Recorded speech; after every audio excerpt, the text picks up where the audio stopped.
or modules are going to be compulsory for every single individual.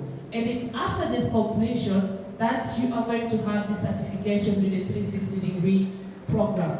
Now, if you don't go through this, I'm so sorry, we are not going to certify you and match you. This is very important for us because we also need a proof of concept. So make sure in as much as you show the interest in joining the program, give also the time and the commitment. So it's a two-way traffic. We expect that commitment from you and you expect the support from us. So make it up in your mind. It's not going to be, one time I attended an event, a kickoff thing, and you have jobs for me, just let me know. And then you come at the closure, and I was there, I registered somewhere, and someone is going to follow you up and tell you, oh, come, we have something for you. It's a commitment. It's going to be regular workshops. We'll take you through after the vetting. We are going to take you through the implementation, when we have the workshops, when we have the meetups, when we have the one-on-ones and all this. Next slide, please. Now, this part complements the basic course. We understand that in this multifaceted space, you have people with diverse needs. Of course, someone that already has 5 years experience might not need the same intensive support like someone that maybe, just had the first attempt in the job. We want to try as much as possible to respond to the respective needs of every single individual absorbed in our program.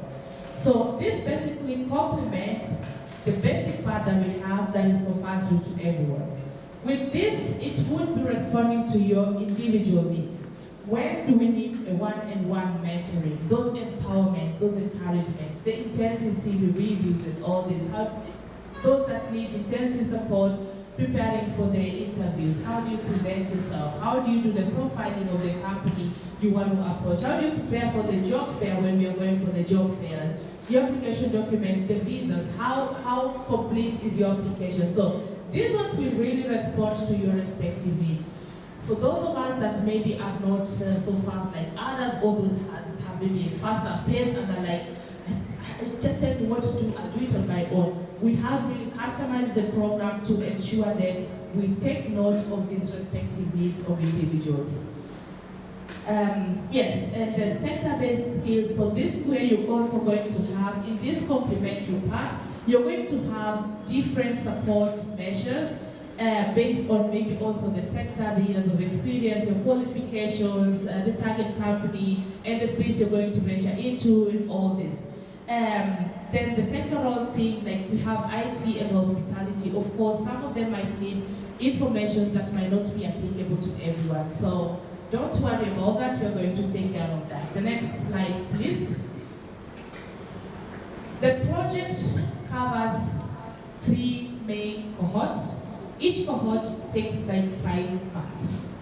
Now this one where we have now, we are recruiting now in May. The first cohort starts in June.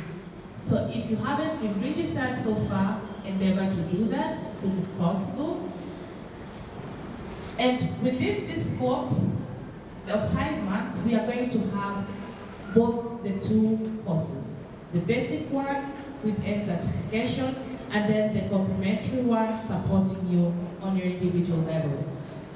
Like I mentioned, we are going to have most of them implemented in weekly or bi-weekly workshops.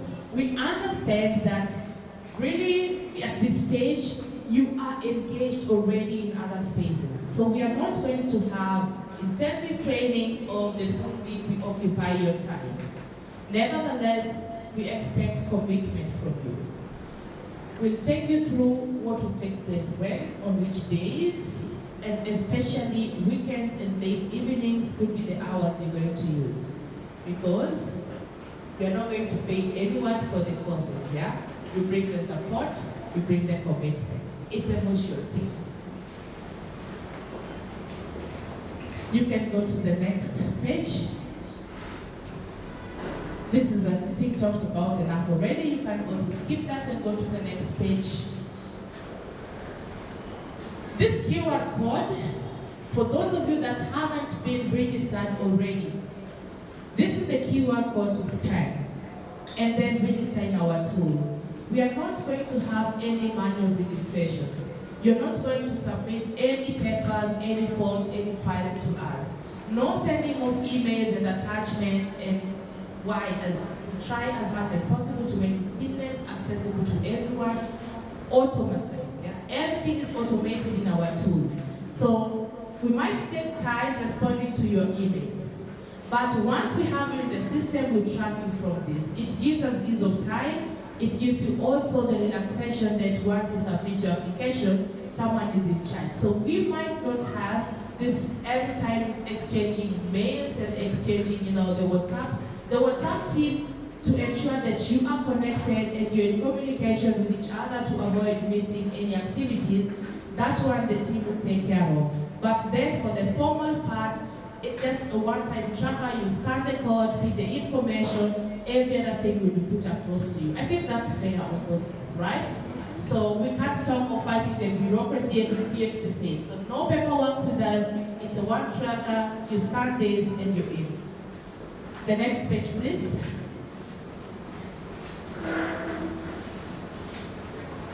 In all this and at every stage, endeavor, it's nice to hear your voice from someone.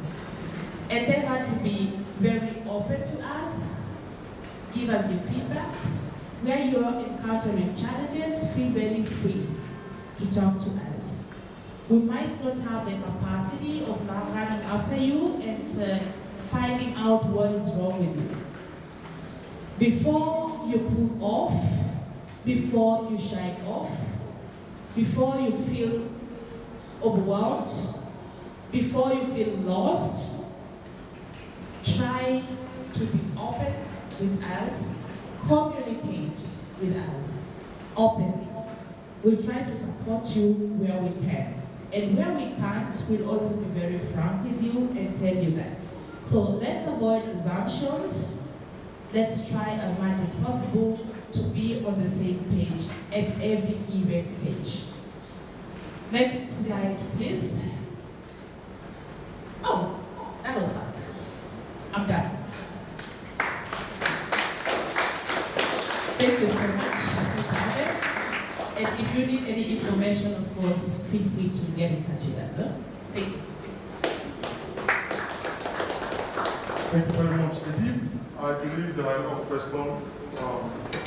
Yes, there are a lot of questions that are rolling just after this presentation. Dr. Nino, are you available now? Edith, can you unmute me? Just make a noise, make a sound or something. Let's know your head. What's his name again? Nino Oyekale.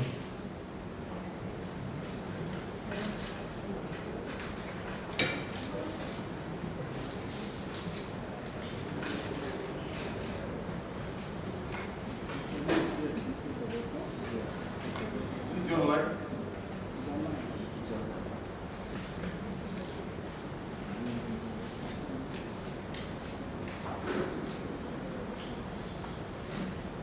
Hello, sir. Can you hear?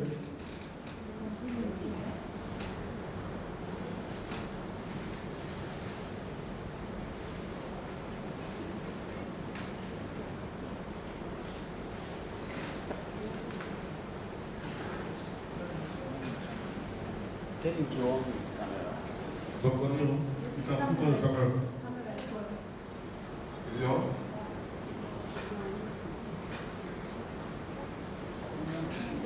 Camera is not on.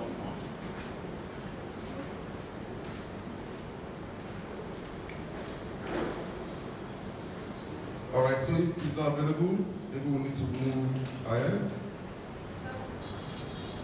Barrister Sheikh Manibuke, are you set for presentation? Else we can go. All right, so maybe we need to just skip that part. We'll come back to that, and we'll let Honorable Shiri Adisa come forward for his presentation. Thank you. Please welcome him.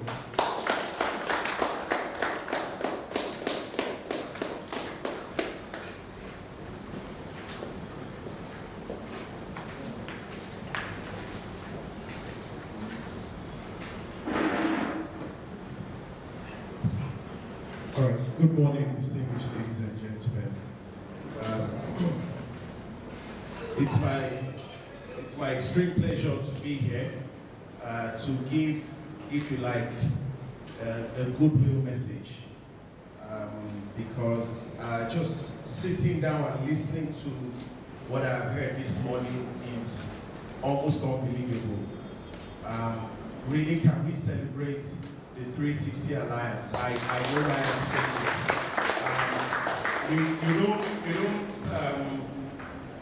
Every time I see diaspora and look back into the nation, into the continent, and decide out of their efforts, their time, their resources to create platforms for the younger generation, I think it's definitely worth acknowledging and really celebrating. So once again, I really appreciate the Alliance and Mr. Femi Abe for inviting me. I thank you, Mr. Akinola Famsen and Ms. Edith Lawani. Thank you so much for this invitation. Migration is something very key to me, something I hold very personal.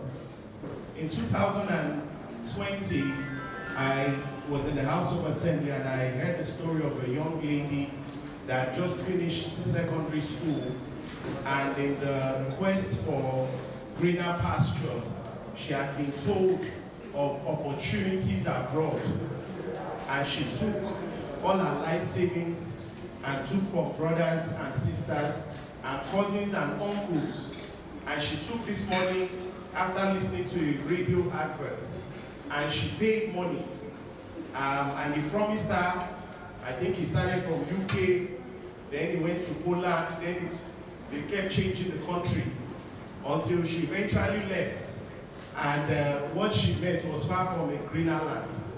Apart from the fact that she was being sexually abused, she was treated in very inhuman manner, you know, being beaten and all sorts. And so when this story got to us, of course, as the House of Assembly, we had to take it up. And this led to us passing a law to regulate the adverts that we see in the public, where people just say, come and register for this, come and register for that. Because many unsuspecting people were starting to fall to all of these things. And so irregular migration is a big issue. It's something that it's so important. The IOM, which is the International Organization for Migration, says over 60% of Nigerian migrants who attempt to cross the Mediterranean are young people under 35. Even more distressing is that Nigeria accounts for the highest number of trafficked women in Europe, with over 10,000 Nigerian girls trafficked to Italy alone between 2015 and 2017, just 2 years. Many of them from the southwest and south-south. And so, like I said, this is something that is very important, and this is why what I am listening to this morning is like a dream come true, and a platform I want to encourage as many of us that are here to look into. Mr. Abe said something about, many people are jackpot. And we know that, of course, we are entitled to look for better opportunities. But please, let's do it the right way. Let us use organizations like this to support us. Being an illegal immigrant, an irregular migrant, and by implication, an illegal immigrant is not something you want to wish on your enemy. I say that very frankly. People live in fear, people live in different conditions. They're afraid of going on public transports, they're afraid of moving around, just because they don't know when next somebody is going to knock on their door. They can't take normal jobs, they take jobs that they wouldn't take in Nigeria. They take jobs that if they offer them in Nigeria, they would never even consider taking it. And so please ensure that as you consider this, you look at the opportunity here and make sure that migration for you is done the right way. And like we have heard, it's much more than migration. It is empowerment. It is helping you to understand the system. And really, I just really want to appreciate giving Africa a new face for what they are doing. The diaspora is always going to be important when we talk about development in Africa, and that's the truth. Everybody else seems to have an agenda when they come to Africa. But the diaspora, your brothers and sisters, your uncles that have gone before you, they have walked the path, they know the challenges that you are likely to face, and they have been through it. And so they happen to be the best people that can take you through the process to ensure that you don't face the same issues that they have faced. I was in Germany, ironically, just 2 weeks ago. I was going to my Uber, and a man with his wife and 3 children had just come into the hotel. They came with cash, and the hotel said, we don't take cash. And as simple as that is, it wasn't as if he didn't have money, but he couldn't pay. The hotel were looking at him. They had been on a long flight, maybe 20 hours, and all of that. And this man was saying, this is my cash, this is euros, you should take euros. They said, we have a no cash policy. It sounds very simple. Just take the cash, I'll do swipe. It doesn't work like that. And so these are the little things that if you don't know, I mean, somebody that had been on a flight for so long, now he's meeting me, his fellow Nigerian brother to pay over 500 euros. I don't know you. Do you understand? But these are the things that if you're not aware of, become problems when you are not well schooled. And that's why I said you should give them a round of applause earlier on, because what they are doing is definitely something that will help you in the long run. So labor mobility refers to the ease at which people can move and of course look for better life and all of that. But one of the things Ms. Edith said that I really liked is the returning part. And I think that's a critical part we must add. People travel for different reasons, you know, if people go for different reasons. But just take a cue from the fact that even those that have gone are still looking at the continent. Those that have gone still understand that this continent is a blessed continent. And so whether you go for the short term, for the long term, whether you do 18 years or 35 years or 3 years, just make sure that you continue to think back about how you will develop your own country.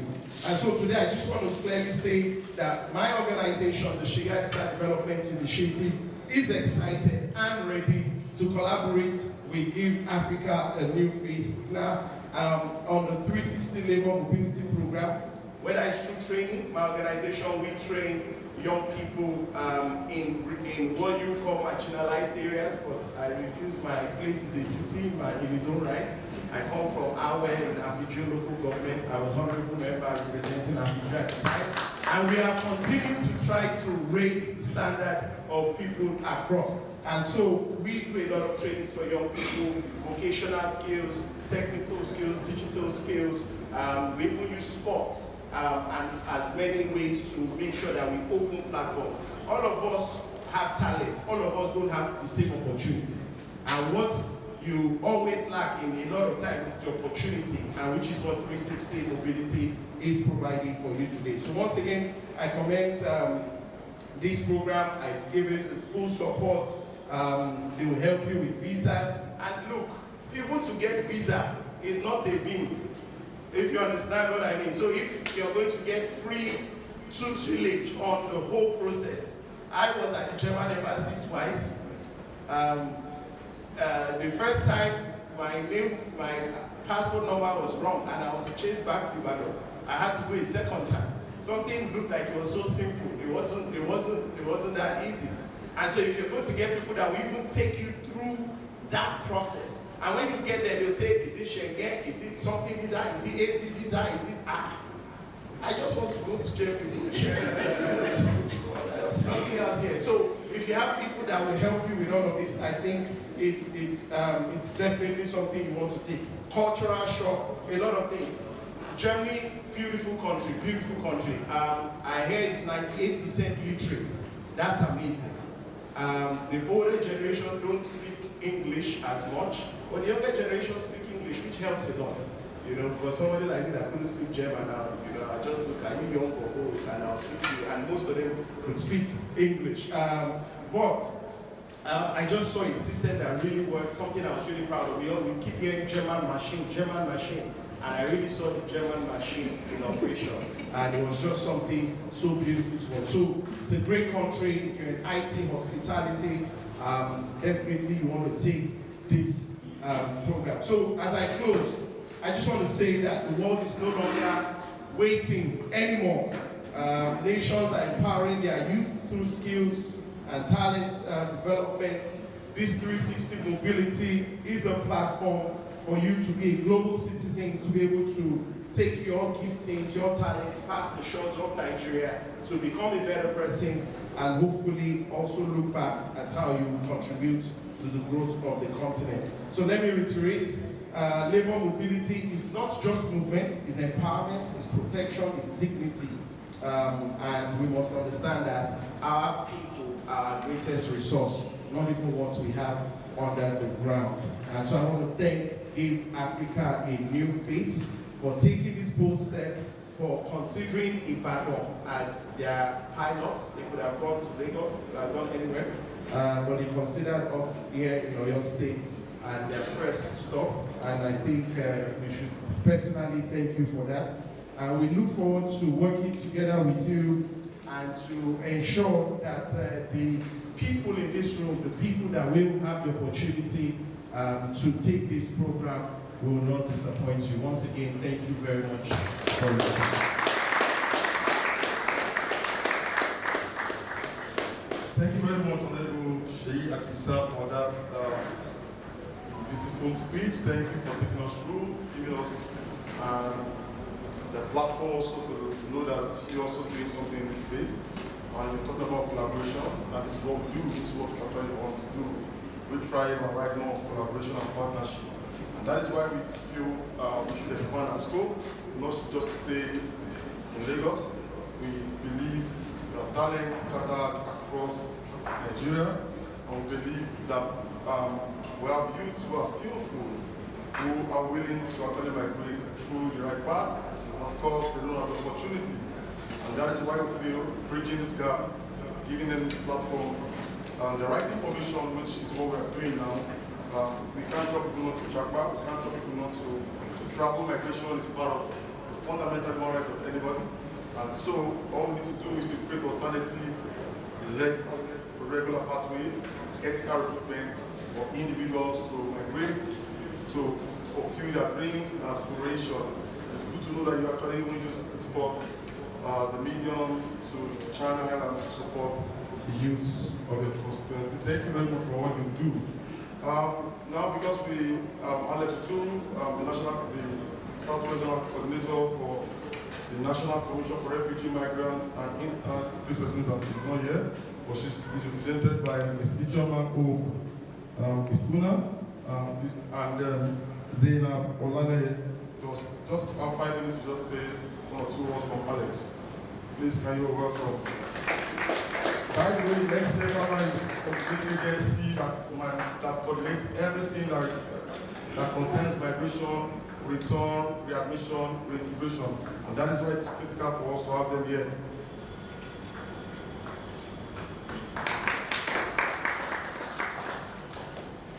Good morning, everyone.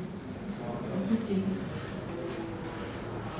My name is Ms. Ijoma Ifuna from the National Commission for Refugee, Migrants and International Displaced Persons, Southwest Zonal Office. I'll be delivering this on behalf of my zonal coordinator, Mr. Alexander Oturu, who is unapologetically absent because he's currently on an official meeting. Good morning, everybody. My name is Mrs. Ijoma Hope from the National Commission for Refugee, Migrants and International Displaced Persons, NCFRMI and Southwest Zonal Office. And I'll be delivering this on behalf of my zonal coordinator, Mr. Alexander Oturu, who is unavoidably absent because he's currently on an official meeting.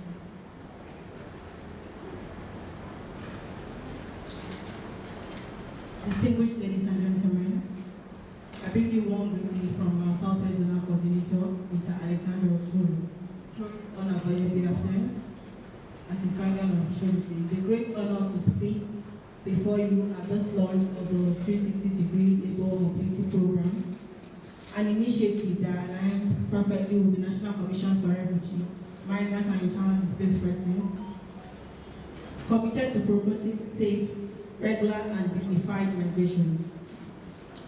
In the Southwest Zone and across Nigeria, we continue to see a high demand for structured migration pathways that open real opportunities for skilled Nigerians. This program is a welcome development, one that is not only aimed to reduce irregular migration, but also to foster economic growth and knowledge through well-managed labor mobility. At the National Commission for Refugees, Migrants and Internally Displaced Persons, we support migrants through integration programs, skills, trainings, and awareness campaigns. We are committed to working with partners across governments and industries to ensure that this initiative is impactful and sustainable.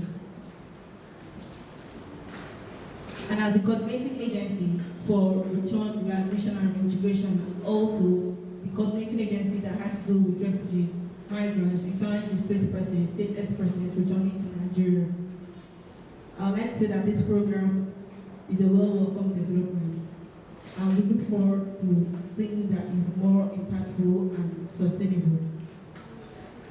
Lastly, on behalf of my zonal coordinator, I extend our full support to giving Africa a good faith and look forward to the program's success in unlocking opportunities for Nigerians, both at home and abroad.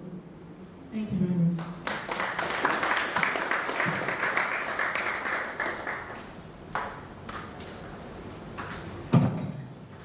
Thank you, Ms. Joma. Thanks to Alex and your team for what you do in the migration space. Thank you very much. I don't know if our letters online can hear us now. Dr. Nero. Yeah. All right, thank you very much. So I think, can please put on the camera.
Just a minute, let me give him the right to share.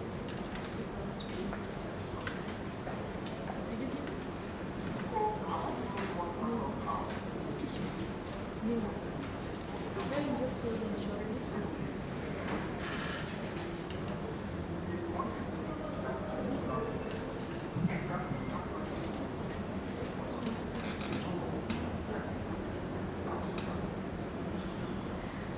Let him now share his screen.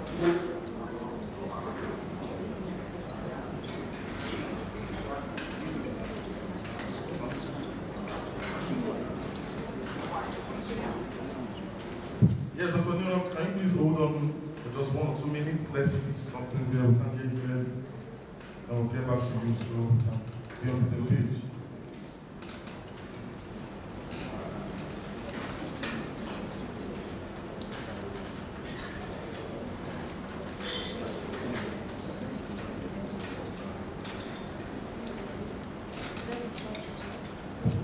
Now, please, you can talk now. Let's.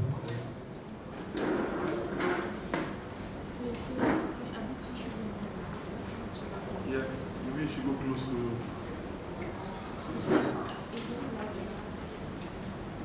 We can't hear you. Oh, no, we can't hear you at all. But, you know.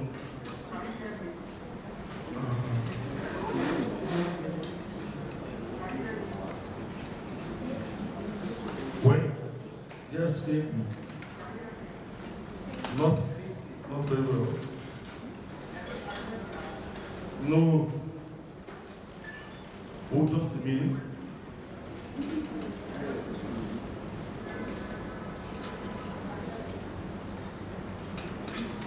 Doctor, we can't hear you.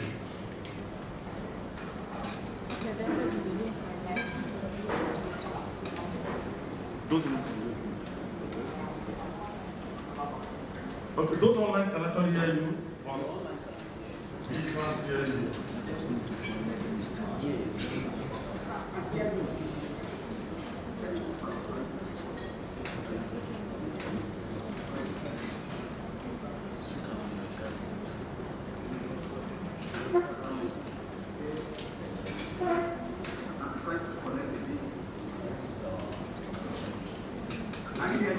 Yes. Yes. So we're talking of let's go back. We're talking of the kind of people that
So, Doctor, you know, yes. Are you sure you're not connected on two systems?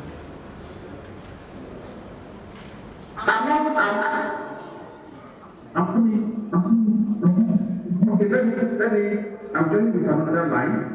Okay, so it's fine now, it's fine.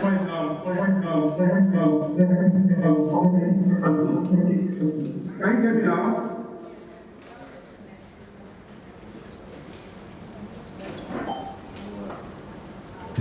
Hello, can you hear me? Yes. Do you mind start over? Can you hear me? Yes, Dr. Nino, we can hear you. Okay. Please go to your presentation. The short topic as I was telling you, we can see on the screen, fragmented learning pathway. One, lack of shift relevance, limited certificate recognition, gaps between training and unemployment, then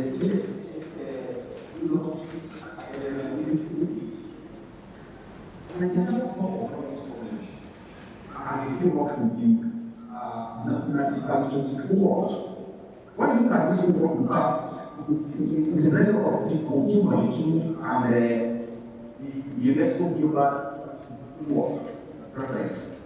So we have a very good. But the problem is how well are we able to work on it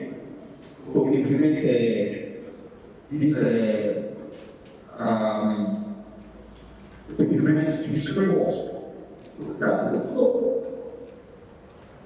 the problem was so unique that even after the government Nigeria on August 27, 2023, it was the law that the Council in Florida. And what makes it the final decision of the data what is going to say now has 5 objectives and 5 strategic initiatives. This initiative will ensure at the end of the day that all children at all levels of education are equally faced. workers are concerned of national certificates, then citizens are also becoming certificates, and there will be a link to achieve continuity, and the budget plan will be created for the accreditation of this complex. So when we look at the framework of reference, internet case is not just a program. It is a continuum of skills, right? Skills that an individual will need for the government, different jobs, and the population. So, but in Nigeria, you see, people think of trade people and organization as a single program. So when you go to the basis of that program that people always reference, you realize that in addition to reach from 2.2 or 2.0, digital literacy covers all areas that computers and software applications, computational thinking, and career-related competencies. But when you think of the new world, a world that has been taken over by digital, a world that change government operations are living a livelihood of service delivery to greater management and events. A world where all the experts of the world is on the field, ready to do a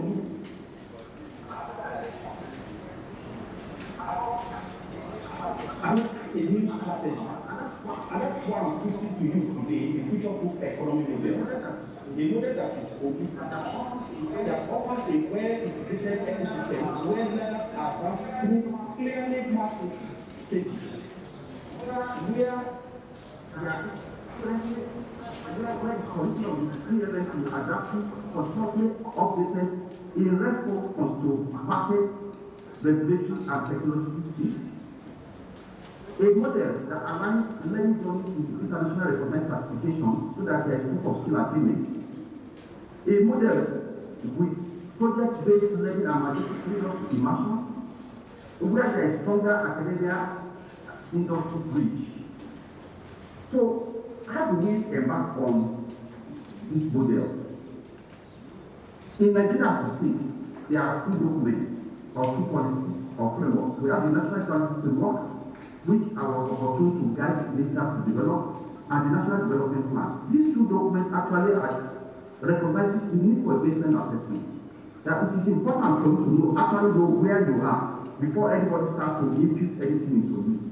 It has to be measured. So at the end of the day, right, after you are going to be assessed again, and if you are able to stay through the assessment you are able to initially, you will be ready, you will be assured of a new person in you with guaranteed skills that is recognized globally. So after the baseline assessment, in Europe, for instance, Europe already adopted ICT digital literacy as the benchmark for digital literacy. Now, once you have it, you are job ready, you are 21st century ready in terms of living and livelihood. The university is saying beyond the ICT, there is need for you to be able to communicate, collaborate, be creative and be able to think critically. What about the generative AI? All these were put together in a program called the Critical Career Skills of today. Then even apart from you being able to do that you need to be entrepreneurial and enterprising. Then what will be the essence of this? If you are able to enhance your productivity or your career path with these three basic programs. So you can see that digital literacy is not just a program.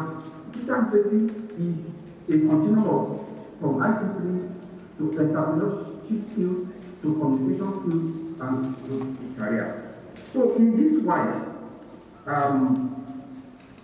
these skills,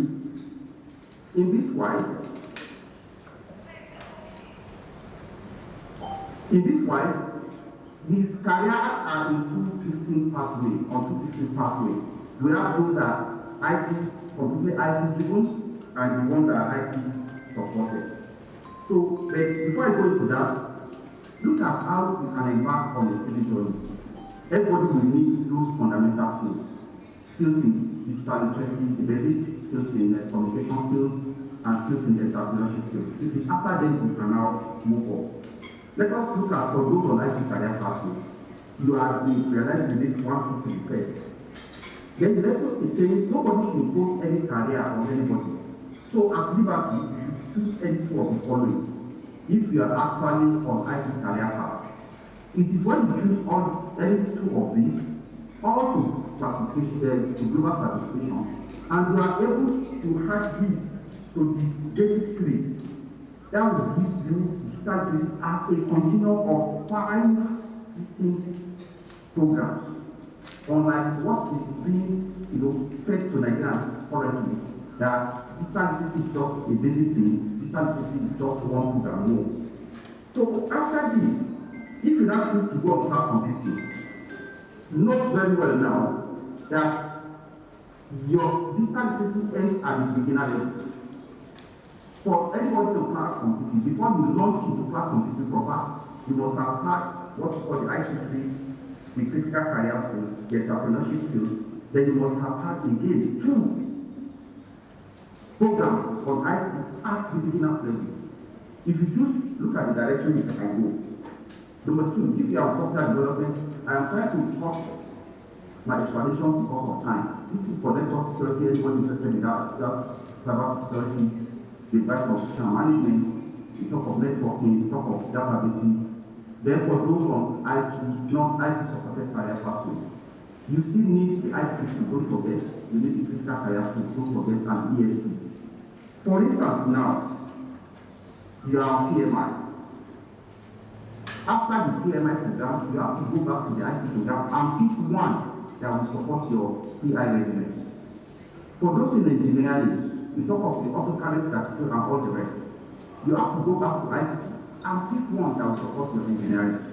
For the purpose of this program, we have the hospitality and the culinary art. You still have to go back. For teachers are very, very important. Teachers need 7 things. Teachers receive impression learning design, A4, Minecraft, OneNote, Microsoft 365, and Windows.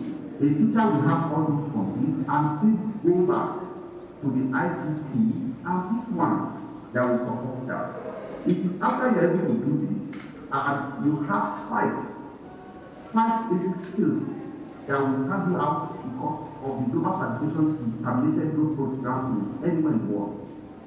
But because of the necessity, exigencies of the movement, we take everybody to the gig economy. With gig economy, you can be anywhere and work anywhere.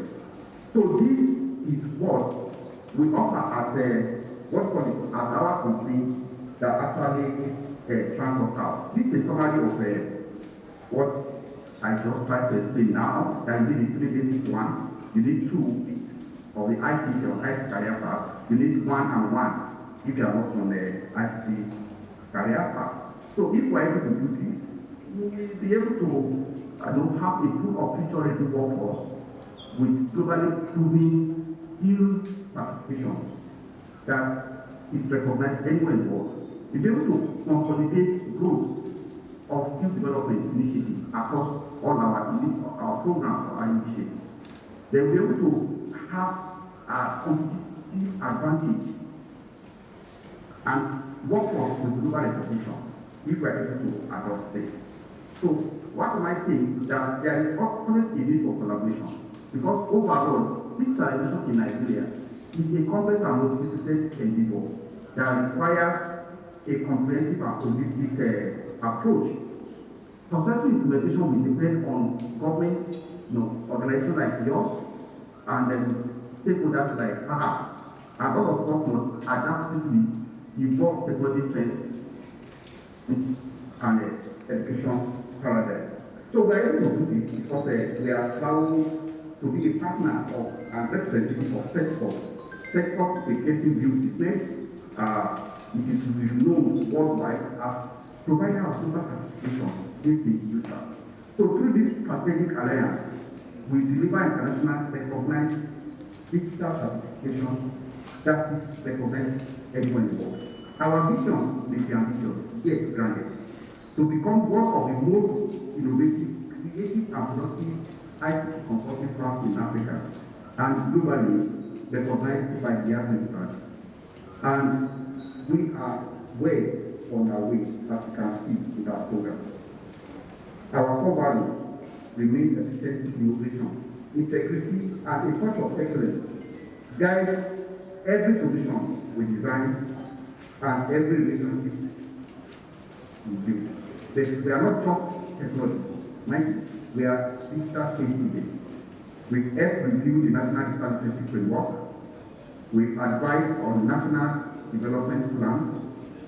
We've done a lot of things, even of recent one in Syria alone, to launch a water project which will help stabilize and empower the citizens of Syria alone for greater opportunity beyond Syria alone.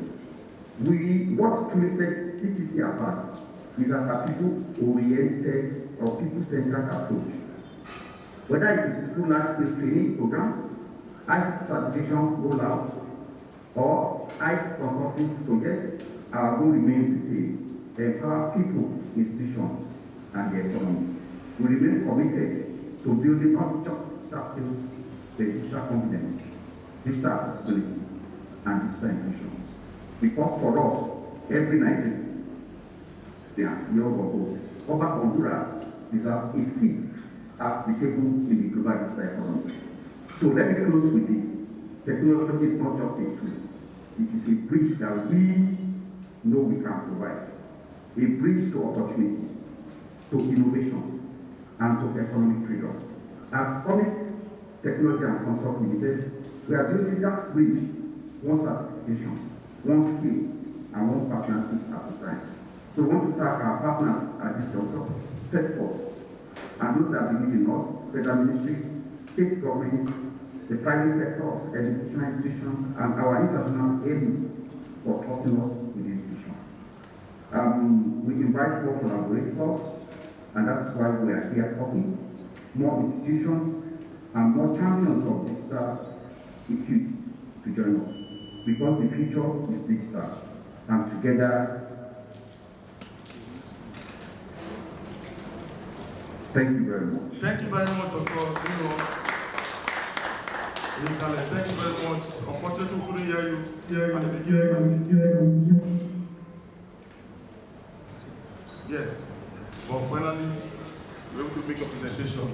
Quickly, Barrister Segun Adegoke, please can you just share your presentation?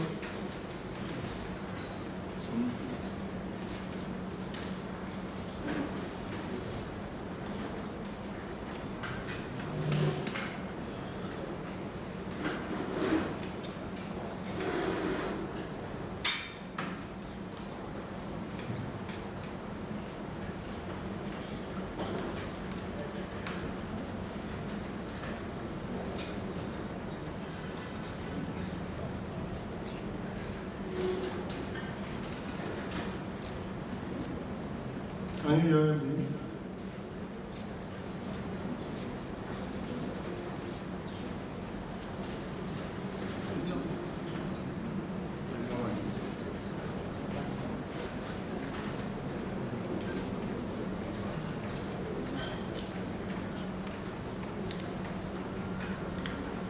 Hello, sir, can you hear? Do you need any support from our team?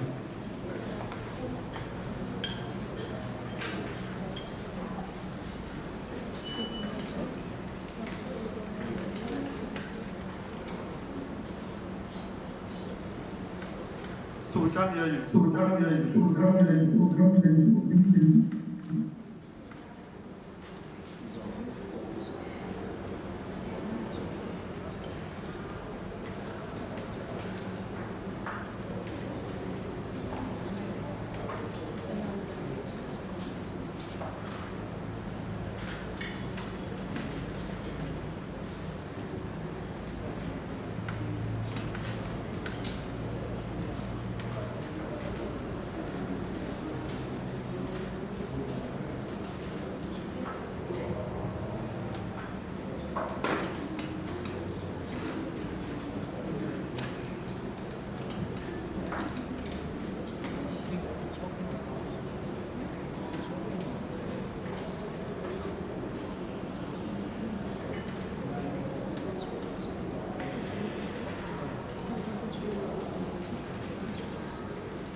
Hello?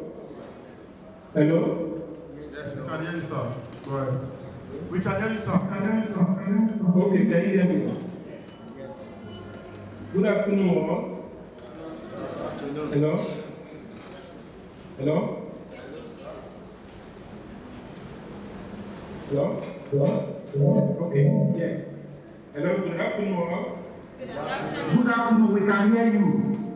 Oh, thank you. Go ahead. Thank you. First, on behalf of His Excellency, the Executive Governor of Oyo State, Engineer Seyi Makinde, FMS, SC, I want to our Secretary State, Oyo State, and congratulate the 360 degree and GAP, Eastern Africa Interface, for the successful launch of your initiative on the labor mobility. His Excellency Governor Seyi Makinde is passionate about the issue of labor mobility and migration. And this explains why he established. Hello? Am I on? Yes. Hello? Hello? You are on. Hello? Go ahead, you are on. Oh, thank you. This is why in 2022, His Excellency established the Office of Migration and Homeland Security to, among others, manage the flow of people and goods into and out of Oyo State. Part of its mission is to ensure regular, safe, orderly migration of Nigerians out of the country, essentials, the golden fleece, so to speak. Nonetheless, we need to start. First of all, what you have on the screen is not my topic. My topic is labor mobility, challenges, and opportunities. So when we talk of labor mobility, essentially we are talking about the issue of migration.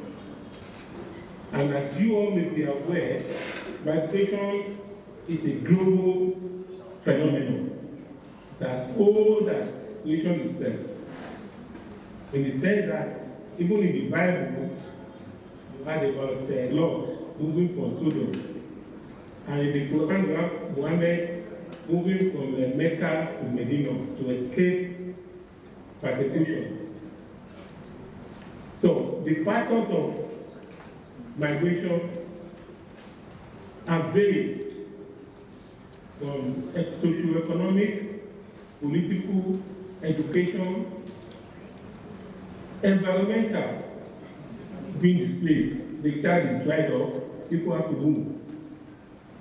Nonetheless, for our purpose, for the purpose of our discussion today, we need to distinguish between, because mobility can be internal and international. And I know our focus is on international mobility. So we need to distinguish between the voluntary job-to-job mobility and the greater labor mobility. Job-to-job mobility involves the person, the employer, its employability, increase in income, increase in skills, and of course, opportunities. But the greater labor mobility is for the company to show their flexibility and adaptability. So when you talk of challenges and opportunities, labor mobility has a lot of potential gains, but it has also the flip side, which is the brain drain. What we now call JAPA. Brain drain started in the 80s when Nigerian doctors were moving to Saudi Arabia. Then in the 90s, we started the concept of JAPA, and I think there is now JAPA. So what are the advantages? The advantages are numerous. Because, look at, for example, okay, maybe I should lay this point. In 2004, I was a panelist at the United Nations Conference in Torino, Italy, where the Italian government introduced a policy of denounce your sponsor or your man that and you read the sojourner. The sojourner was less than famous. And we had to interview this girl to show that the issue of human trafficking, these are the negative part of labor mobility. We interviewed this girl, she was a graduate. The contract was drafted by a lecturer from the University of Benin and was signed by the parents. It painted a picture that all of us on the panel will cry. What am I trying to say? You can say it is the uneducated ones that get to be victim. So if you do not do the safe, orderly, regular migration, mind you, I'm not using illegal migration. I'm using irregular as against regular migration. I'm not going to bore you listing the advantages. I can give you so many advantages because there are so many examples. When, for example, the Honorable Minister of Education last week Monday declared that Nigeria has shortages of 600,000 medical doctors, and we have capacity to train 10,000 every year. So you imagine how long it will take us to produce 600,000 that will satisfy our population. And like I said, migration can be both internal and external. During the oil boom of the 70s, we are having foreigners coming to Nigeria, which led us, when we were tired, we did Ghana must go. But today, the reality of our fact is that there is more immigration than people coming into our country. So what we are saying is, the Excellency is in full support of your law today, because we are for regular migration. Because look at remittances. Today, the remittances from Nigeria and diaspora is the next sort of foreign exchange for outer oil. In 2021, the General of State President declared that Nigeria and diaspora remitted $20 billion. Now, that is the data from the official channel. What about the unofficial channel? I traveled to the UK, somebody asked me to drop £5,000 for the mom or the dad in Lagos. It's not recorded. You have Nigerians coming back, Yakwaya, to do medical initiatives, medical outreach. They give free medical facilities. If they did not go out, they would not acquire the skills and the opportunity to come back and give back to society. So there are two sides to the coin. There are a lot of gains and there are challenges. The challenges emanate when you do it the irregular way, when you have to go to the desert of Niger, of Chad, of Algeria, of Tunisia, and you are exposed because you can be a victim of human trafficking, victim of smuggling of migrants, victim of kidney transplant. They will extract your kidney and sell it out and leave you like a skeleton. So, but all we are saying is the solution to this is for us to keep into, we have the legal framework. In 2013, the United Nations General Assembly devoted a whole session to discussing the nexus between migrant workers, labor movement, and development, which shows that these migrant workers they contribute to the economy of the country they are of the third country, and in return back to their community, the origin country, Nigeria, through remittances, through in-kind transfer. It doesn't have to be monetary. They send medical equipment. They send it to our hospitals. They would not have had this opportunity if they did not japa in the first instance. So, we, key stakeholders like GAF, like CCTV, we should look at the UN high dialogue scheme and convention on the protection of the rights of migrant workers. It's not enough for you to recruit Nigerians and send them to Germany, but you need to implement, enforce the global compact on the rights of migrants and protection of migrant workers and women. Because the society they are going to want them to do the job that their citizens will not do, want them to pay tax and contribute to the economy of the country, but they do not accept them. So how do you make sure that these migrant workers are accepted in that community? After you have done your recruitment here, they've collected visa, it doesn't stop there. And the lady that explained return, you need to explain return in terms of voluntary return based on refugee, based on asylum. You need to let be clear. And my advice is that I hope, and this is the wish of the Excellency, there will be sincerity of purpose from 3 degrees from that alliance. You can be sure His Excellency will provide the enabling environment for you. I was expecting that hall to be full.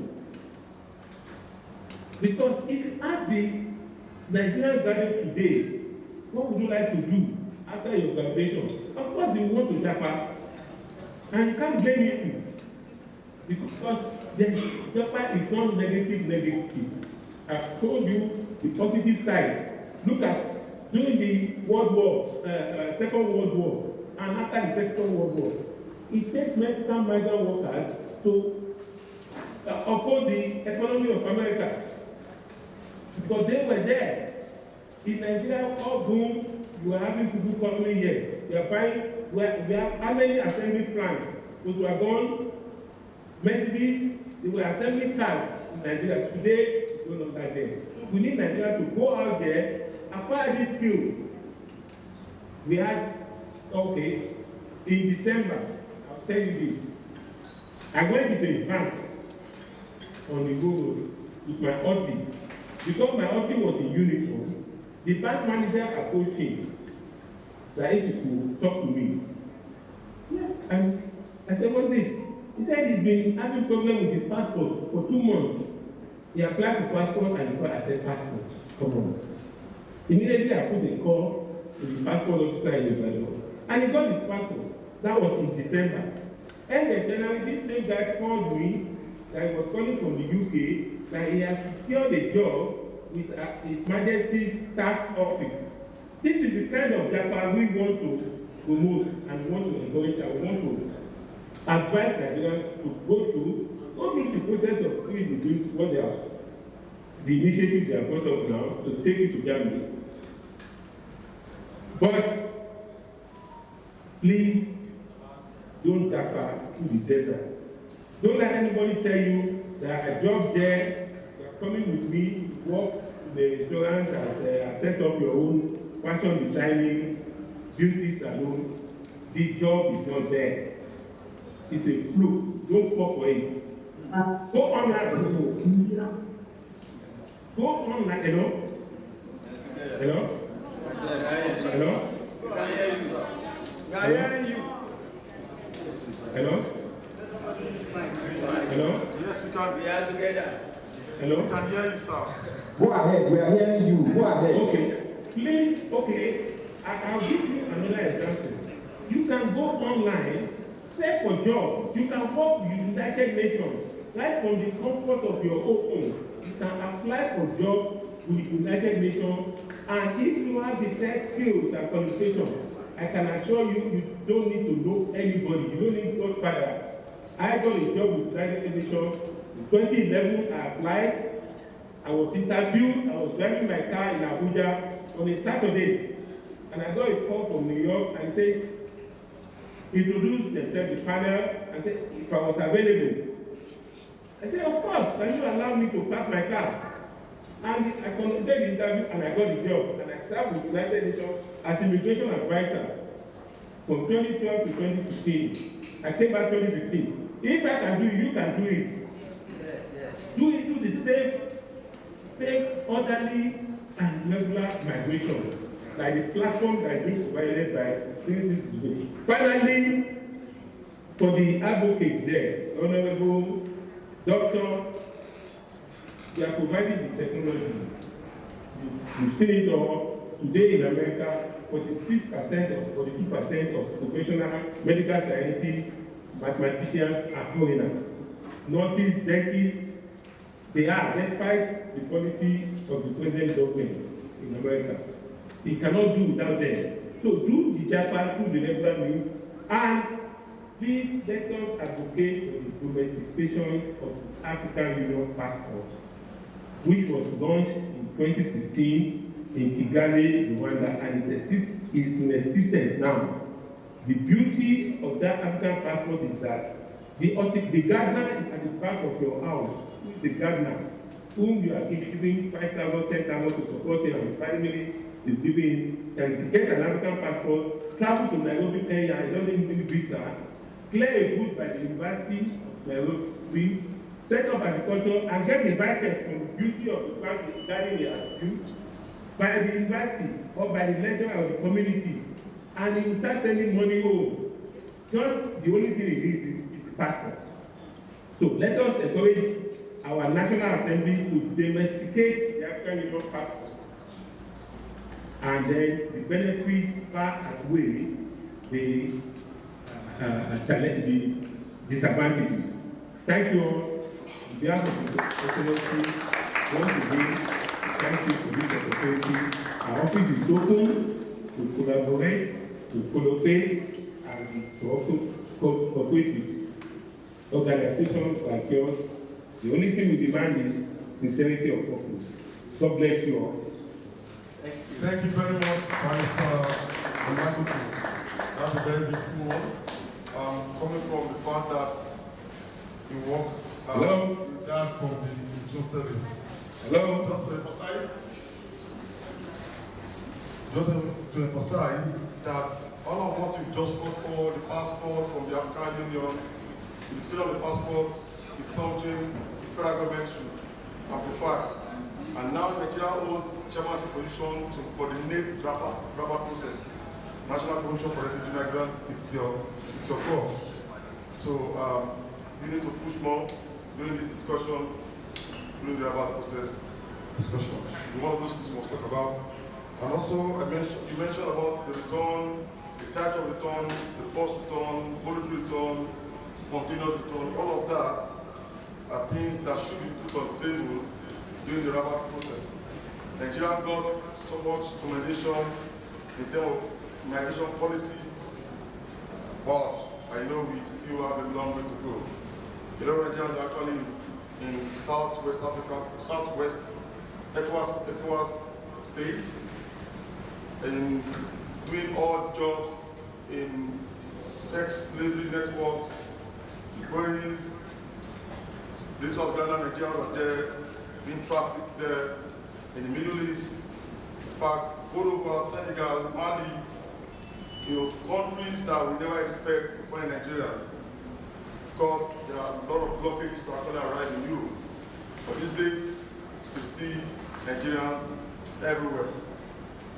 Between 2014 to 2016, I was coordinating and writing reports on Nigerians in Moscow, in Russia. And it was quite unfortunate to know that Nigerians were actually being in the go. A lot of Nigerians are trafficked to that part of the world, being exploited, because traffickers are very, very they are knowledgeable about migration policies of every country. And so they know how to beat the process. And so people arriving in Europe, in Italy, we have a reduction. I wrote a report in 2018 to the European Union, and we discovered Nigerians arriving the shores of Europe have reduced. Now what they do now is to have us go to the West African countries. Last month, somebody wrote me on LinkedIn and told me a girl had been trafficked to Mali. And he asked, how could I rescue the girl? Of course, you know, those who traffic people are not aliens. They're friends, boyfriends, uncles, aunties, people related to you. So it was her boyfriend that trafficked her, and she was in Mali. She left Nigeria on Thursday. She arrived on Saturday. I got a call, and we threatened the guy, and we asked the guy to be arrested in Delta State, and we told him, if you don't release this girl, we will not release you. And so we had a bargain, an official bargain. We left the girl on Saturday. On Monday, the girl arrived, who never came to Lagos. She arrived in my 2 or so, and so I tracked her from my 2. I went and picked her up. I took her to NAFTIC office in January, flew her back to Delta State. She got united to her family in Abuja. And this is just one of the cases we see. When people talk about regular migration, you might think it's just about the disconnection or this disadvantage of you not being regularized in the system. You can't send money back home. It's beyond that. A lot of Nigerians are actually in the network, and I have girls who I spoke to who have kidney issues, I have girls who I interviewed who died upon return to Nigeria. A lot of things actually happened to these girls. Most of these girls have been beaten. Imagine a girl paying, in 2014, a human being would pay with her body $45,000. And now, 2014. In 2015, I'm telling you a report I conducted. In 2015, $50,000. In 2016, so I asked who moderate and coordinate this business, because there is an increase, steady increase. I'm not talking about Italy now, I'm not talking about Russia. And so, how much does the sales cost? You buy sex now $5. And tell me how much sex we need to engage. I'll tell you that money. So these girls become machines, they become tools upon returning back to the countries. And so that's one of the problems we have when it comes to the integration, rehabilitation of these girls. Because it's quite not something we want to talk about. And in all our reports we've been writing, here we amplify the use of regular migration, but we don't provide alternative. And that is why, for me, I'm always tending towards getting platform that will provide alternatives. Tell girls not to get involved in these things, tell the guy not to provide alternative. Someone told me that when you see a man running willingly, willfully towards the fire, you should know what is chasing that man is man on fire. So, the country needs to do better. We need to provide hope to these people. My colleague, he told me he gave me a word yesterday, and I kept it, I observed just now. If the deal is too good, think twice. If anything is too good, think twice. Most of these guys that have been trafficked, these girls I interview, they don't tell them how much they will pay in her. If you tell a Nigerian girl you're going to pay 200 million, 100 million with her body, she will not go. But because most of these girls don't even know the cost of the dollar, say $45, 45. You know, it's when they now get there. All right, so now we're having a panel discussion, very short one, brief panel discussion. I'd like to hear from the CSO space. Honorable Sheyi Adisa being in the parliament, and he also runs an NGO I'd like him to just come forward, please. Please.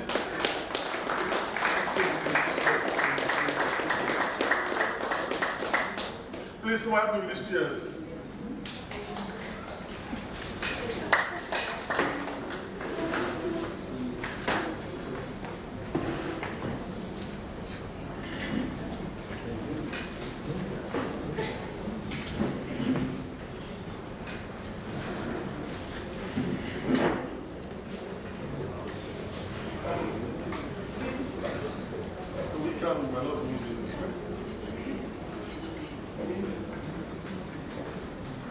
Yes, also I want to invite the representative of National Commission for Refugee, Ms. Ijoma, to come forward to speak from the government.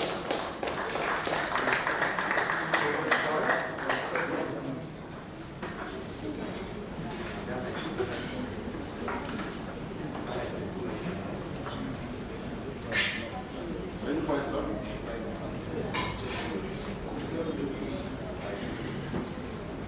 Okay, so can I invite forward? Mr. Zawani, the team deputy, from the diaspora side, and leading an operation giving Africa a new face. We will ask questions and respond because you are trying to well what to do. All right, so quickly, can I have me hand over the mic to you, sir?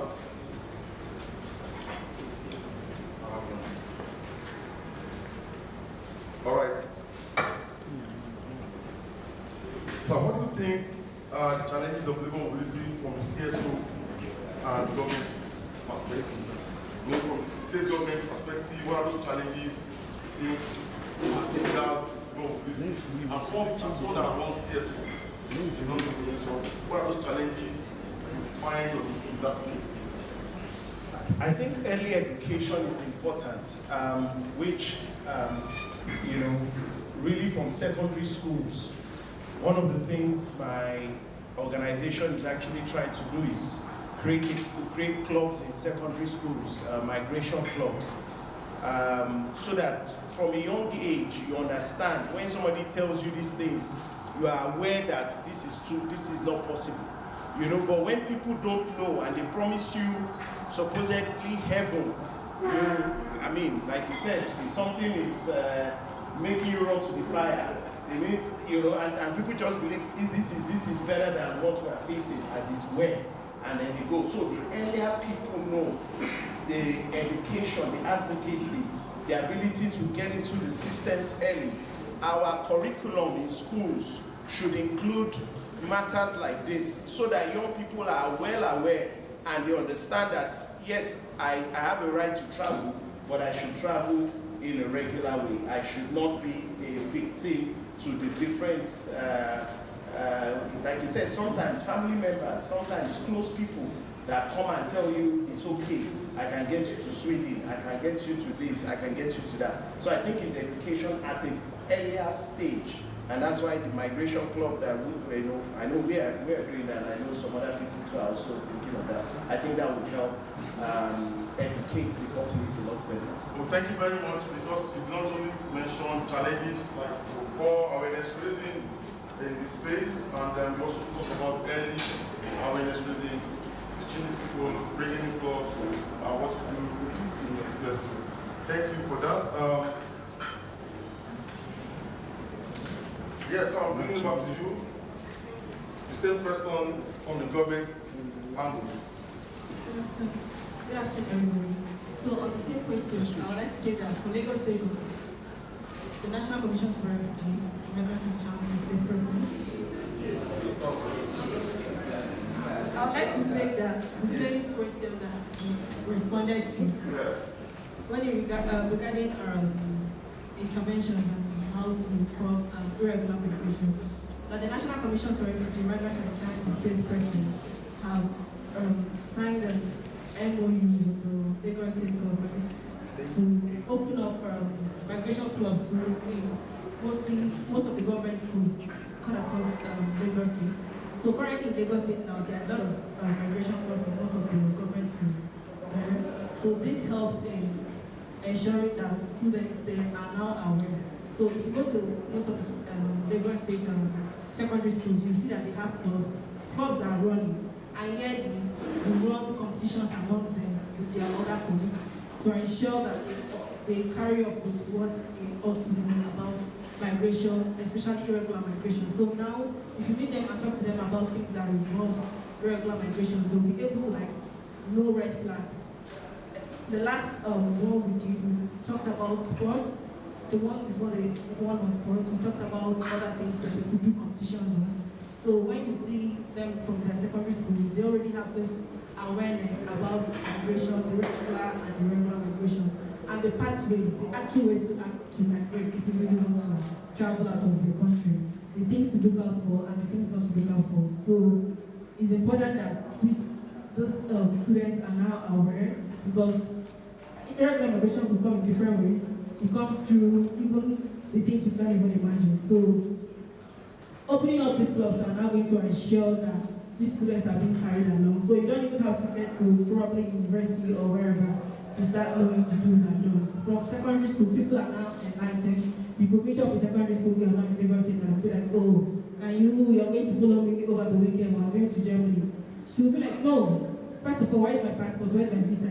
There are questions that she'll be asking you, or he'll be asking you, because this shows that they are now aware the sensitization is going on.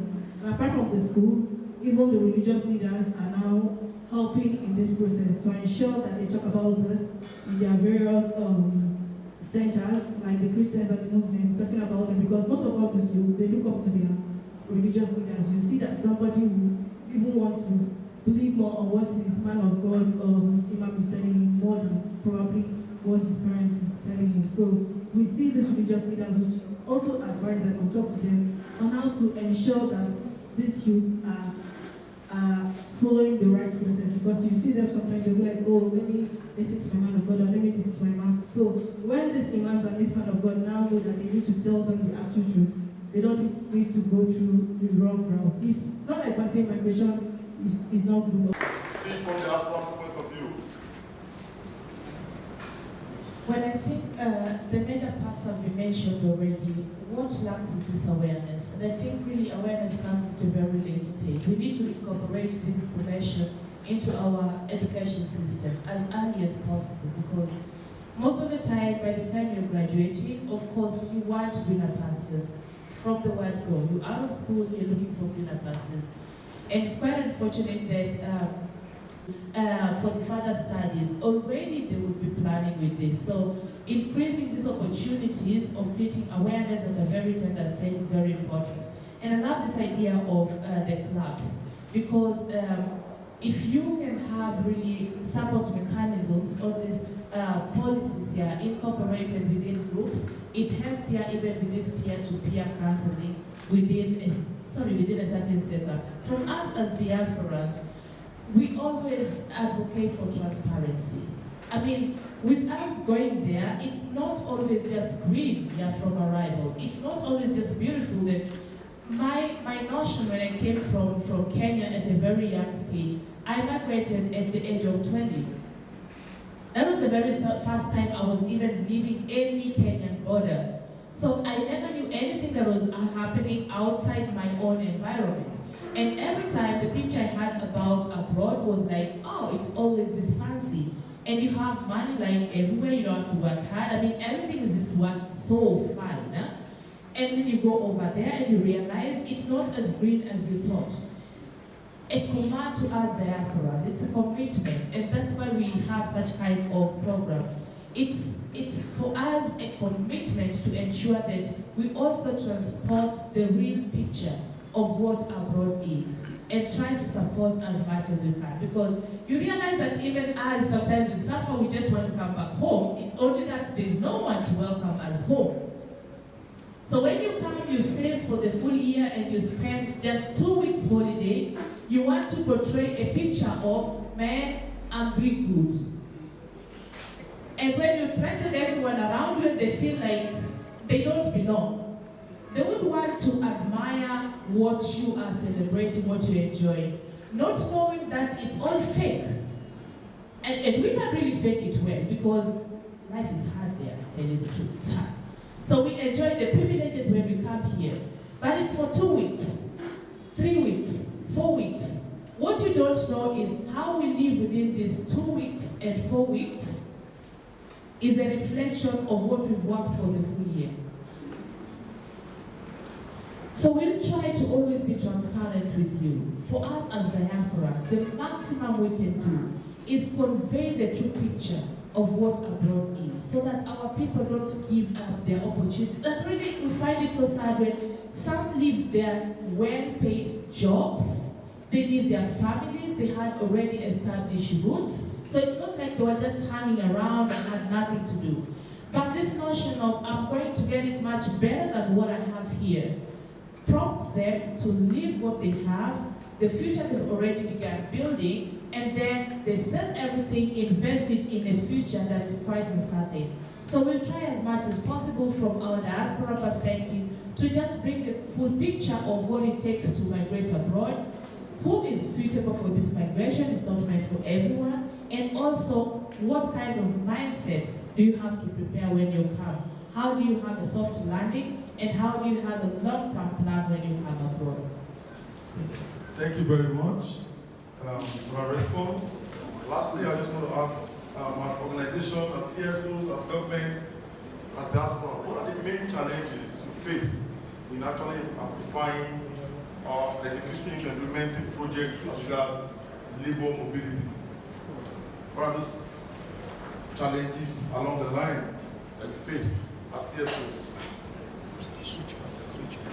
Okay, I thought it used to be ladies first.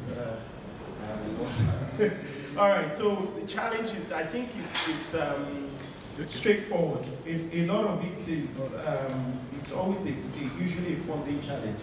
When you talk about reintegration, somebody that, for example, is coming back, you know, to get them back into the community is a lot, you know.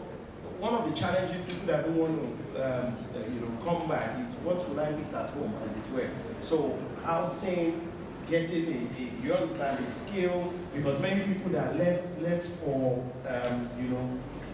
just menial jobs, and then, they live a fake life, and then now they have to come back into it. So I think from our point of view, a lot of it is funding. We want to skill people, reskill people. We want to put them back, to a life of dignity.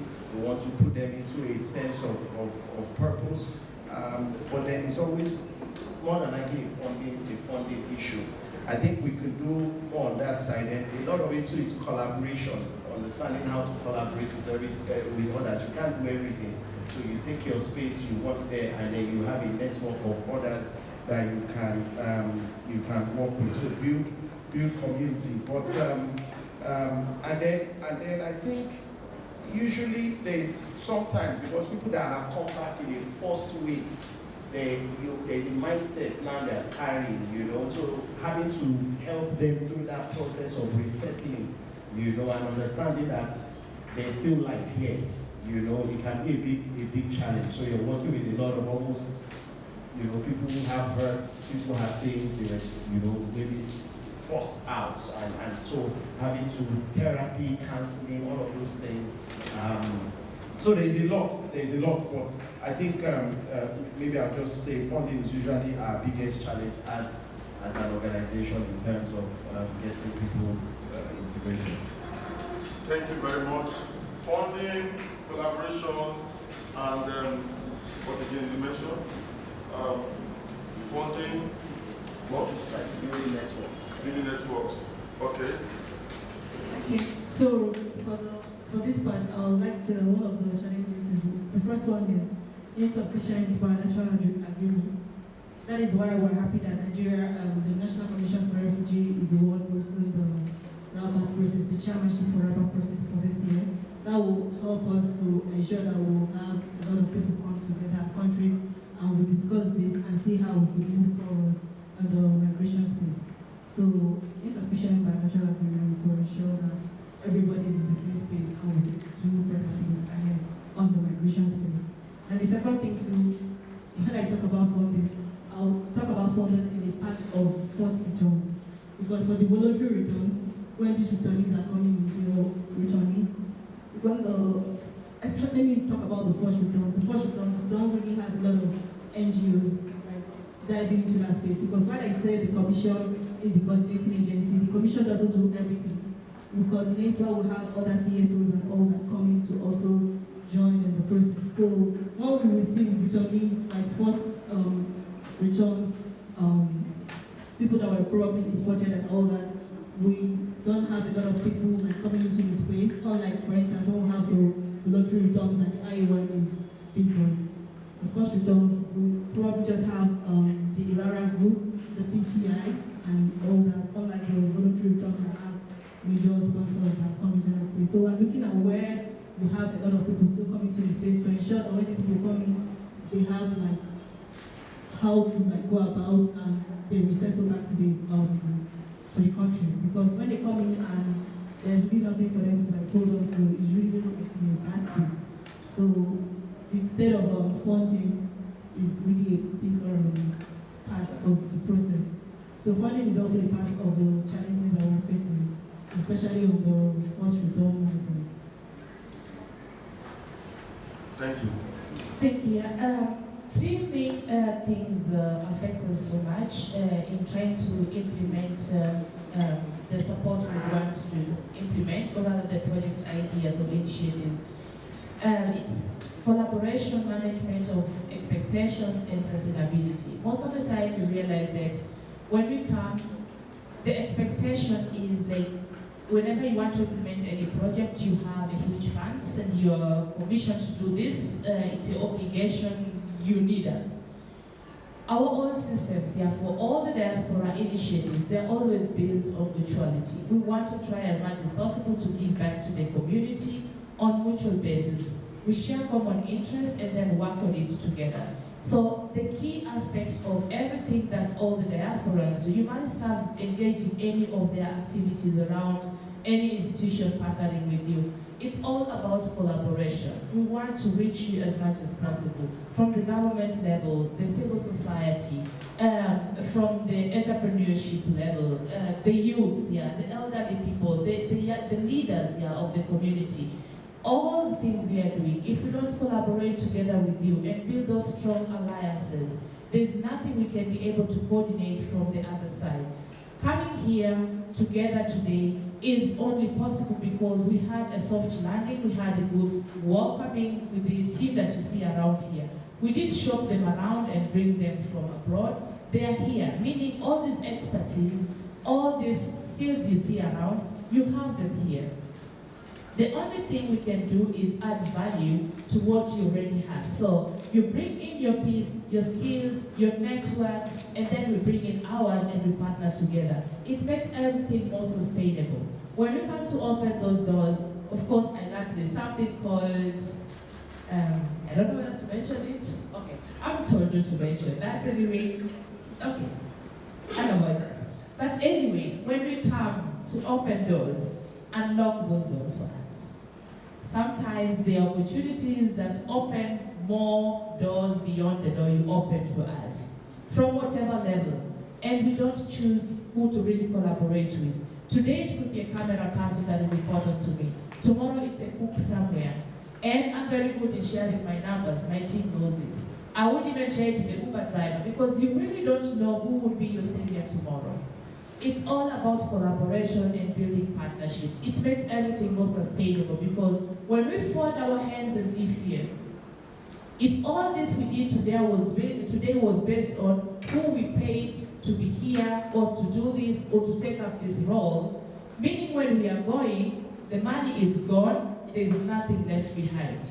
That's why the more we are able to integrate everything we are doing in the already existing structures, the more sustainable everything becomes. So let's work out together on expectation management. What do we bring on the table? What can you bring on the table? There is never a hierarchy. There's nothing much better that we are bringing than what you offer. It's always on the same eye level based on mutual interests. Thank you.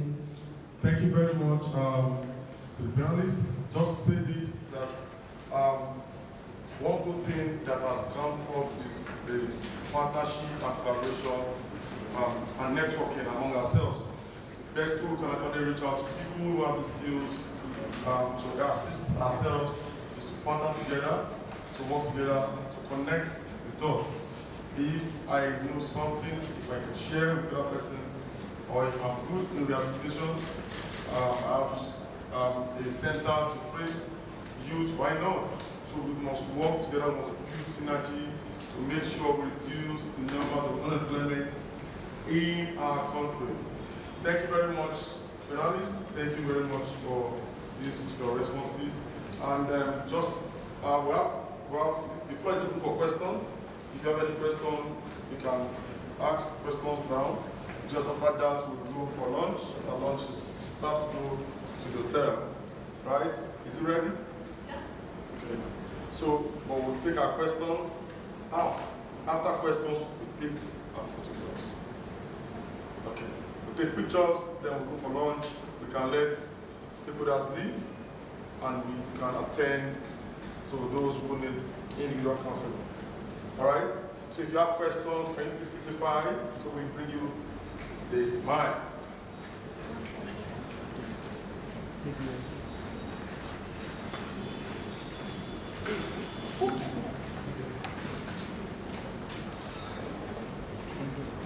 Thank you very much for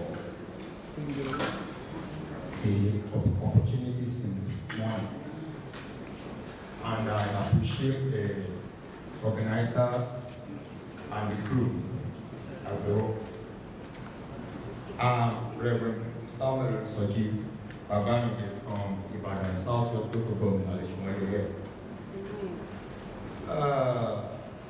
It's wonderful of what we have been hearing since. And because we have a government official here in person of Honorable, so I want to put this question to you. The first one is good as we learn all these things we have been hearing, but government policies, I want you to take that one first. And by the time he is addressing us, he says something. He said, everyone have talent, but not all have the opportunities. So that's why I want him also to take that. You don't have equal opportunities.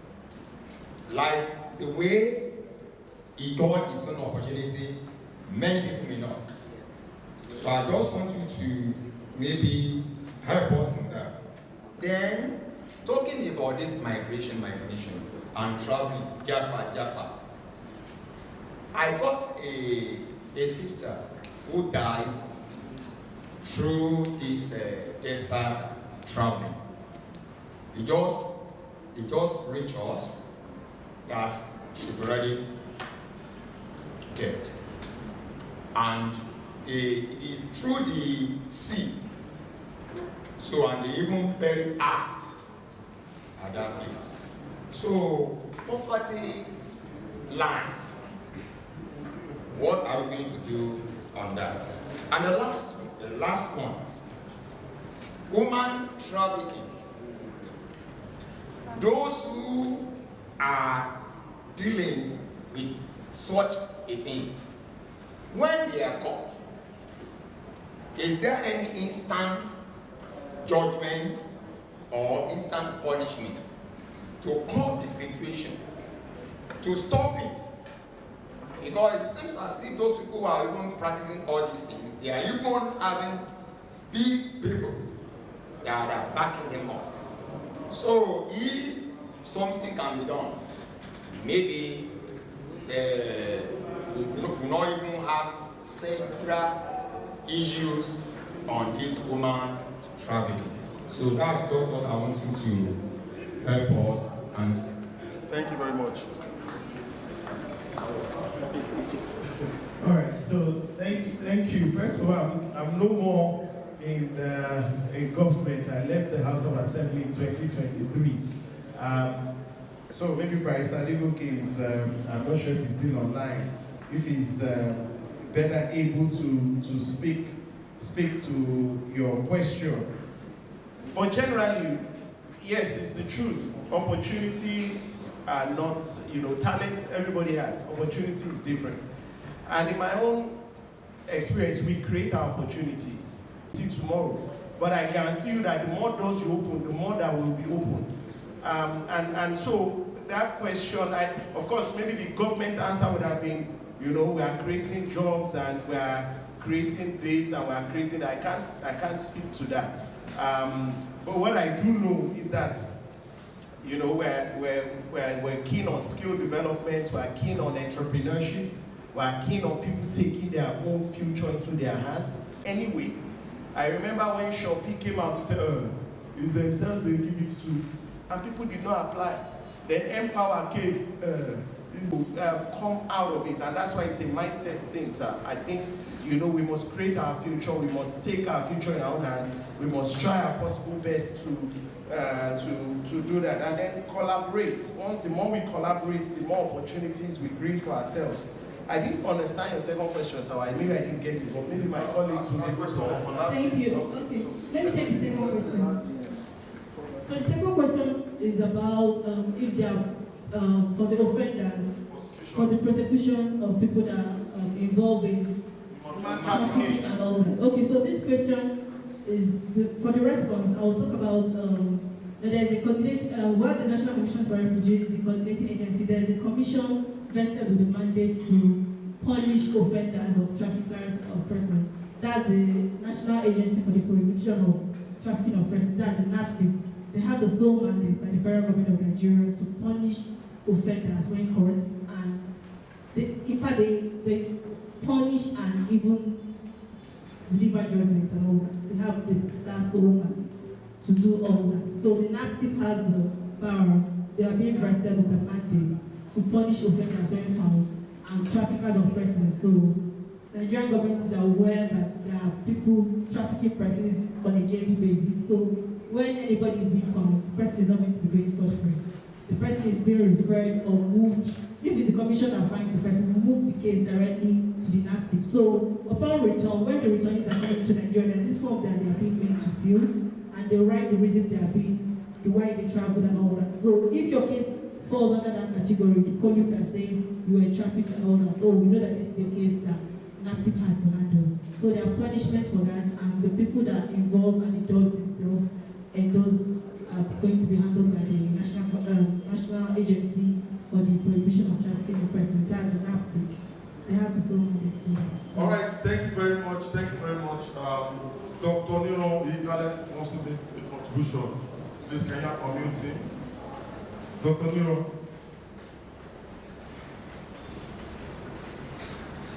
Wait, sir, we can't hear you again.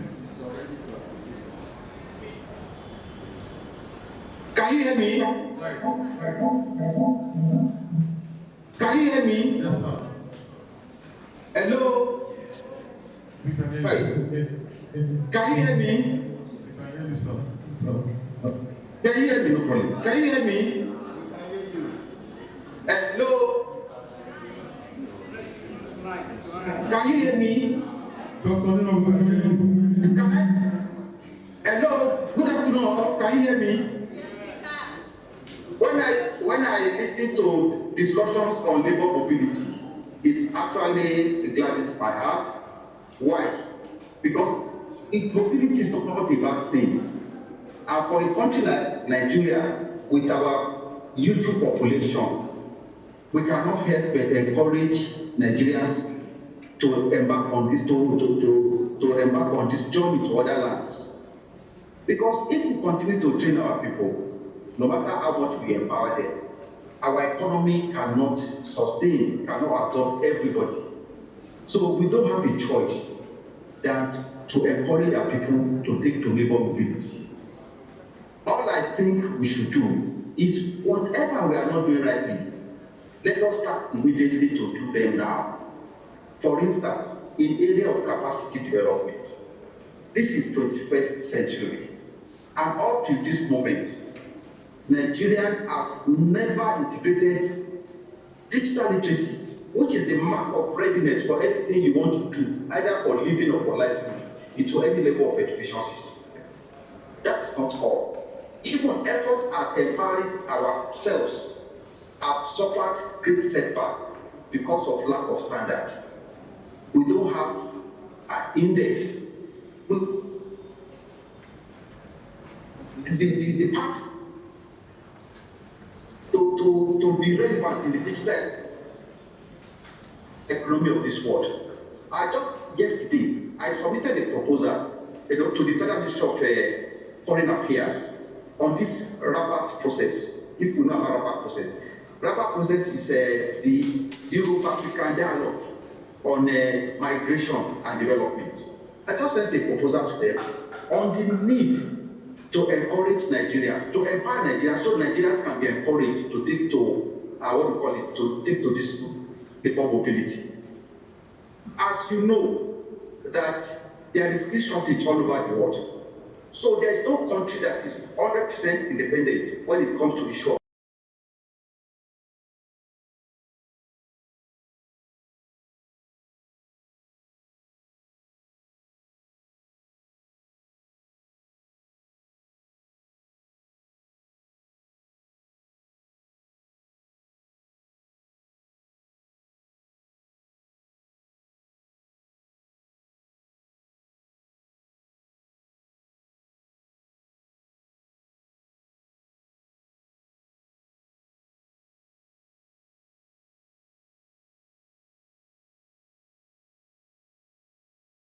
In Nigeria, manage their business, any aspect of their business in Germany. So please, let us look at this labor mobility as a worthwhile venture. Let us look at it as an opportunity for Nigeria to actually have the respect of the world by continuing to be the deliverer of relevancy in the 21st century global economic world. So thank you very much for listening to me. And I'll be readily available to support this project to ensure that Nigerians have adequate and appropriate competence to actually apply their trade anywhere they find themselves on the surface of the world. Thank you very much. Thank you very much for that. Thank you. We also are available to collaborate, to partner with you. That is what we ride on, that is what we feed on, and that is what will sustain any of our projects. And so after this program, we will be having more discussion with you. So I have a question here, and this question will be handled by Mr. Eddie and Mr. Famsing, because this question is directed to you. So language proficiency, what is the accepted level of language proficiency for an immigrant, I think, to Germany? This project, number 2, also again, language proficiency. Also, are the language proficiency necessary for all migration process? 2 questions. Is it necessary? Number 2, what is the level of proficiency expected? Thank you so much. When we talk about language, we have to consider various aspects as far as language is concerned. You may need language for the purpose of visa application. You may also not need it, but need it because your employer expects you to have this proficiency. You may not need it for visa and the job, but you can't integrate without it. So there are various levels you need for the visa, for your job, for your integration. And in all these aspects, it's very important to respond to the respective need. And ITIGA might not really need for visa application process the language as one of the application requirements, and may also not need it in the job because he or she can work in the English space when you're in the back-end development. Someone from the field of hospitality might be obliged to have even a higher level than an ITIGA. So you might even be required to have a C1 level, whereby your visa might just be requiring a B1 or an A2 level. Why? Because the respective place or position you're going to occupy within your environment of career might need a placement close to the clients. And communicating with clients might not be possible despite your high qualifications, and your visa, you're legally there, might not really be possible if you don't have that high language proficiency. Meaning, if you're to be placeable by the majority of employment spaces, language is actually compulsory. And not just to the limit of what do I need for my visa, it's just for your own advantage. The higher language proficiency you have, the more marketable you are. So it's actually not to be considered as a limitation, or only as a basic requirement, or as a bottleneck, or a hindrance. Have a positive approach towards it, and it opens more spaces for you. So I think that answers the question. If not, then still. All right, sir. You have anything to say? Oh, another question? Okay. The question. Very much. Good afternoon, everyone. My question is to Barrister Hedy. Since the inception of 360, what has been the success rate? That's one. Secondly, what is the stand of German government on this? And what I mean by that is, do they have policy protecting young, talented immigrants? I would like you to shed more light on this. And how many young, talented immigrants have you been able to assist to integrate into the system?